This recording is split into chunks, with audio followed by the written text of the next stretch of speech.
ज्येष्ठ मास महात्म्य 10वां अध्याय। स्कंदजी कहने लगे कि हे ऋषियों, ज्येष्ठ मास के आने पर भगवान विष्णु के मंदिर में जाकर दशहरा व्रत करना चाहिए और एकम से लेकर दशमी तक भागीरथी के जल में स्नान करना चाहिए। ऋषि कहने लगे कि हे स्कंदजी, इस व्रत का दशहरा नाम क्यों हुआ और एकम तिथि में स्नान क्यों करना चाहिए और ज्येष्ठ मास में ही यह व्रत को क्यों करना चाहिए, यह सब बात आप हमको विस्तार पूर्वक समझाकर कहिए।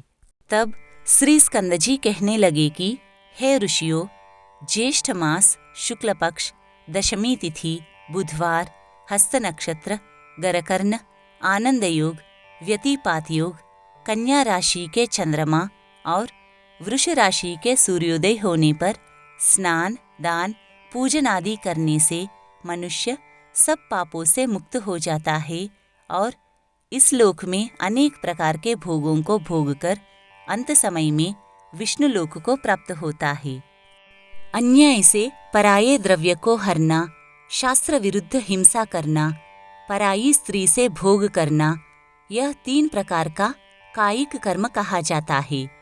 कठोर वचन बोलना, झूठ बोलना, किसी की चुगली करना, राजा को, देश की आय को निष्प्रयोजन व्यय करना, ऐसे 4 प्रकार का अशुभ फल देने वाला वाचिक कर्म कहा गया है। दूसरे की बुराई की इच्छा करना, परलोक कुछ नहीं, यह शरीर ही आत्मा है, ऐसा विचार और प्रचार करना, ये 3 प्रकार का मानस पाप कर्म कहा जाता है। ज्येष्ठ मास के शुक्ल पक्ष की दशमी को दर्शन, स्पर्श, मंजन, पान, अर्चन आदि करने से पहले कहे गए 10 प्रकार के पापों का नाश हो जाता है। इसीलिए पूर्वदर्शी मुनियों ने इसका नाम दशहरा रखा है।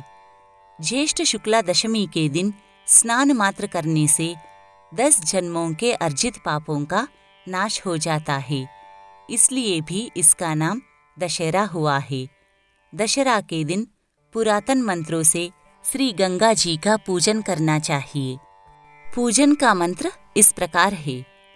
श्री शिवा को नमस्कार है, शांता और नारायणी को नमस्कार है, 10 विध पापों के नाश करने वाली श्री गंगा जी को नमस्कार है। उसी स्थान में महानोजस्वी 10 देवताओं का पूजन करें। 10 देवताओं के नाम नारायण, महेश, ब्रह्मा, सूर्य, भगीरथ, हिमवान, स्कंद, गणेश, चंडी और सोम है। इनका अपनी शक्ति के अनुसार पूजन कर 10 फलों का पृथक पृथक पूजन करे और सत्तू के 10 पिंड बनाकर जल में छोड़े।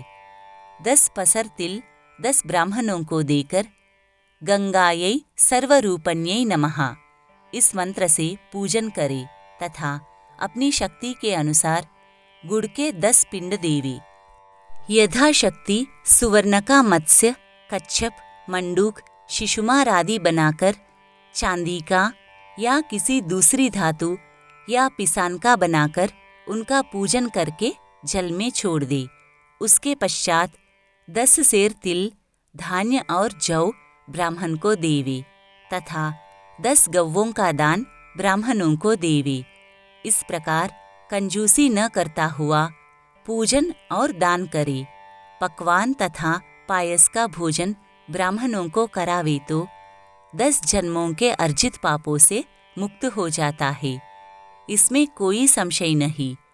ज्येष्ठ मास के शुक्ल पक्ष में एकम तिथि से लेकर दशमी पर्यंत तिथियों में दशाश्वमेध तीर्थ में स्नान करने से समस्त पापों से छूट जाता है। ज्येष्ठ शुक्ल के एकम से लेकर समस्त जन्म के पापों को नाश करने वाली दशमी तिथि पर्यंत सभी तिथियों में क्रम से स्नान करने वाला मनुष्यों में श्रेष्ठ होता है और दशहरा के दिन दशाश्वमेधेश्वर के लिंग का दर्शन करने से 10 जन्म के अर्जित पापों का नाश हो जाता है। इसमें संशय नहीं। और 10 योगा नाम इसकी प्रसिद्धि है। दशमी के दिन तो 10 योगों का संबंध हो अथवा ना हो, अकेला ज्येष्ठ मास ही सर्वश्रेष्ठ है। समस्त योगों से रहित होने पर भी केवल ज्येष्ठ मास ही निश्चित रूप से मनवांछित फल देने वाला होता है। जैसे आकाश में नक्षत्रगणों के साथ चंद्रमा शोभित होता है, वैसे ही योगों के साथ ज्येष्ठ मास शोभित होता है। केवल योग ही शोभित नहीं होते हैं। बिना ज्येष्ठ मास के एकत्रित सब योग ही निष्फल होते हैं, इसमें संशय नहीं।